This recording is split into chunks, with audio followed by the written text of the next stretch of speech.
Hi folks, thanks for stopping by. In this video, I'm going to explain how I developed a Java project with MySql as a backend. Java programming language is new to me, so please notify me if I'm conveying something wrong. And let's get started.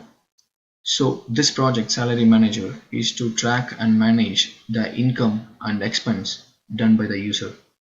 I divided everything into blocks so that I can understand its purpose very easily. During designing the database for this particular project, I used normalization concepts and bridge or junction to avoid data redundancy and to have a consistent data integrity. Please have a view at my entity relationship diagram. Here, let me explain how the backend works. So basically, like I said, everything is kind of blocks with foreign keys as references to another tables. So I have also used triggers here and there. So whenever a transaction happens, be it income or expense, that gets recorded into the transaction table and track by using the user ID and the is income column in the transaction table. I track whether it is an income transaction or expense transaction. Let's view some data in the table for better understanding. So these are the data that are available in the tables as of now. Let's have a look at it. Please pause the video if you want to have a better look at the data. All right. Let's consider this particular table, transaction. It holds all the transactions, either income or expense, done by the user. A transaction ID is being recorded for it, and if it's income, it will be yes, it will be Y for is income column. If it's expense, it will be N for is income column. So let's consider this and let us try to backtrack it to the user. So since this transaction ID 36 holds the value Y is income, we know that it's an income transaction. So in here in the entity relationship, we map it to, you can clearly see that if it's income, I map it to income transaction table. From income transaction table, I get the income ID and I will go to this income table and I retrieve everything related to the income there. So let's do it. So 36 income, let's go to income transaction. 36 27 income ID, income 27, this is the income ID associated with this particular user. So this is it. This is how the mapping is done. And please have a look at this particular data dictionary if you want. And yeah, let's do an experiment over the user. Before that, I used this Eclipse IDE for this particular project, and you can see the package names here, which resembles the which resembles the blocks which I used. And what I basically did is, like, I exported this particular project as a runnable jar file, and I ran it over in the command prompt. So let's run it. So this is the home page of this particular project. So let's consider this newly created user, Smart73 Kevin, who's 15. You know what? We will take this user as an example as of now. Consider this user 15, username 73 Kevin, who has no expense transactions, but did one income transaction. So in the transaction ID for the transaction table for this particular user, we have only one income record. So let's verify it. So let's log in here. So if you put any invalid entries, it won't allow you. It will try to return back to the new home page.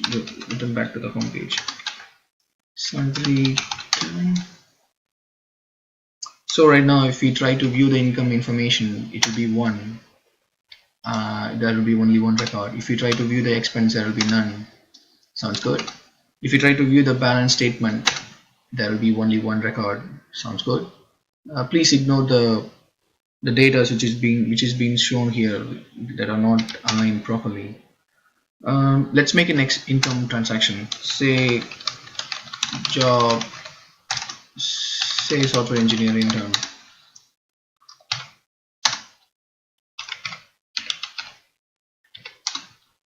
Note intern at Google. So we got that income transaction that is successful here. Let's verify it, shall we? So for this particular user, we got a new entry here. Okay, let's verify whether it's shown properly in this particular project UI. Yes, we got 2 records here. Awesome. Let's go back. Let's view an expense. There won't be none. There will be no transaction available there. Let's check the balance here, and yep, everything sounds fine, and the net amount, net income, like it balanced up properly. So this is a credit income. So let's go back again and let's make an expense transaction here. Let us say that I bought a watch and it cost 50.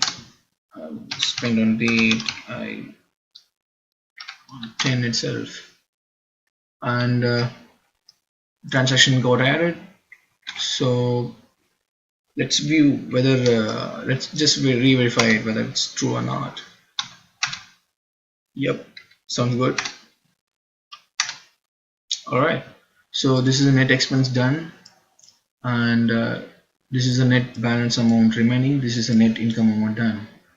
So pretty much that's it. So this is the objective of this particular project, and this is how I created it. And you can even create a new user account if you want, and this feature is being recently added, like if we forgot username or password. So like let's try this first one, by valid answer. So how that works is like the recovery answer which is being given during the user registration, it's being used to get back the password of this particular username. So let's do it. So care22, if we give any invalid entry, it will be the page, like it will be redirected again. So let's give the proper answer here. So it's being validated, and right now we got the password. So sounds cool, and you'll be redirected automatically to the home page in some seconds. Okay, so right now let's try the second option, by email. So by email we will use this 22, and yeah, so this will be validated, and yes, the email has been successfully sent. Let's check that. Yes, we received the mail. Awesome. So see, you got the username and password here. So I used javax.mail jar file for this email thingy. So that's it. That's that, and yep, pretty much that's it. And you can find the code if you wish to in my Git repository account, and that's it. Please let me know if I'm missing something, or share your thoughts. This is my first video I'm uploading to my channel, so hope it went well. Thank you for watching. Have a great day. Bye bye. See you soon in next video.